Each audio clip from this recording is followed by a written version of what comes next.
we go with our press shoot off. We're going to be testing 3 presses. The Stay Molle press, manufactured by Jeff Pinehart. The Lenzi press from Italy, and we'll be running Big Blue here as soon as we clear some room on the table from Australia. First thing we're going to test on these presses is how easy they seat cores. We're going to run about 20 cores in each press, and then we'll point up about 20 bullets in each press. Here we go. We're going to set up the core seating die. This is a carbide die. We've already got the press set up. Jeff's press has a 3D printed ramp to when the bullet ejects, it falls out into your tray. We're going to do it all manually. We want to catch all the bullets and not have to set up a bullet catching tray. So anyway, what we're going to do first is we're going to move the die down until the punch starts to compress the lead and expand that jacket up. This is the expanding up principle. So right here, it just started to touch and it's starting to seat. And I'm going to see if she ejects. The ejector frames on both the Lenzi and the Stay Molle are similar to each other.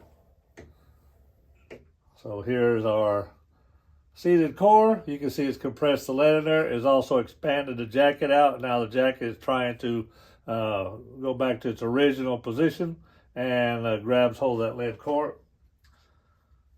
We'll take an indicator mic that's already been set up with a 300 gauge pin, and it's set on 0. So we want to see how much above or below that 300 this is. And we're right at about 300. We want to seat these all to where they feel the same. We get the same size. So this will probably shrink anywhere from about 3 to 4 tenths by the time we're ready to seat them, if we were really running bullets for production. So I'm going to take these and seat some. I'll lock this in place, lock that down, and we'll do about 20 of them. Very easy to seat these cores in this press. I don't feel any spring back like you might expect in a C press. You have to kind of slide those jackets on with that loose core in there so that they don't fall off. I had some extra cores and jackets here just in case it'd be a little bit difficult to set this thing up, but man, it just was nothing to it. Easy breeze. This long lever for a handle really is making this easy. Got a compound leverage press here. If you were to put your finger in there, it would go right through it like butter. Bullet making is a labor of love, but you have total control of the outcome of the product. You can select the jackets ahead of time. You can measure them to see what the run out is so that you can ensure the maximum performance from the bullets you have and the maximum precision. And there you have it. 23 seated cores in about a minute and a half. Alrighty, we've removed the carbide core seating die. We're installing our 7.5 ogive point up die with our flat base point up punch.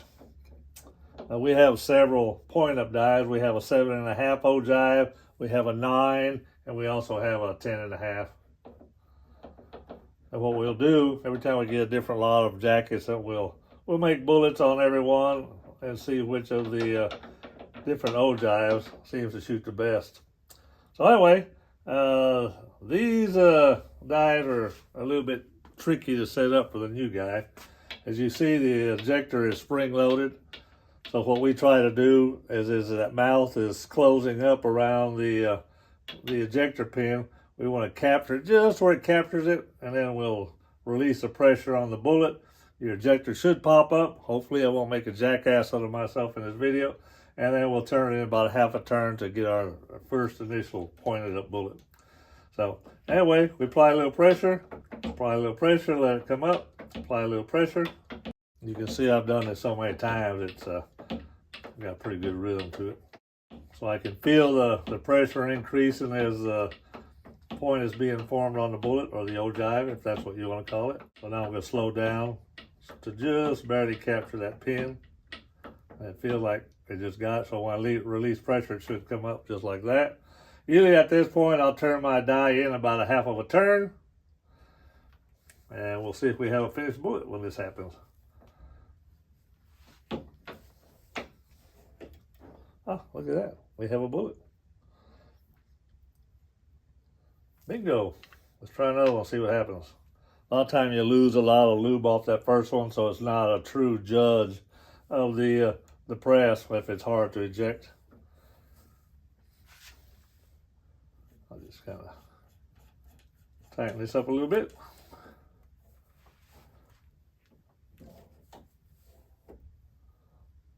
Well, looking better. Ejected a lot easier.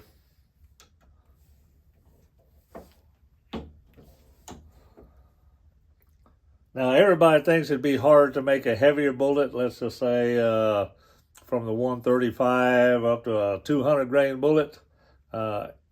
It's not. It's easier to make those longer ones than it is to make these shorter ones. You're into the thickest part of the jacket. Those jackets are tapered on the inside. So the heaviest part of the wall on your jacket is down at the base. So that's what these bullets actually represent, that thick wall or the thick base of a long jacket. Anyway, coming out looking pretty good. So let's run all 20 of these and see how this runs. Again, this being a C-style press, I don't really feel any springing in it, which I was kind of anticipating. But it just runs fantastic. Lindsay, Big Blue, y'all gonna need to get on the ball. Jeff put a little bit of thought into this one. One thing I do like about this Stay Moly press is that it's open and easy to get into it with your hands, especially he got big hands like this for playing bass guitar all my life. So far, it's pretty comfortable to make bullets. The Stay Moly press is made here in the United States. Each one has got the date it was manufactured. This was manufactured in 8 of 2021. And it's serial numbered so that if you have any issue with it, you can call Jeff up and say, hey, number 28 is not too happy. And there's little zerts all around the press so that you can keep all the moving part lubed up very well.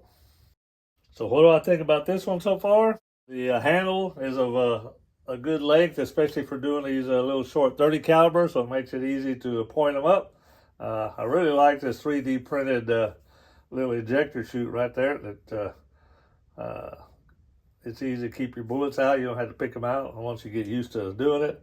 The ejector rod is real easy to set up. It's not like the old H-frames that had to be adjusted on either side to eject the bullet.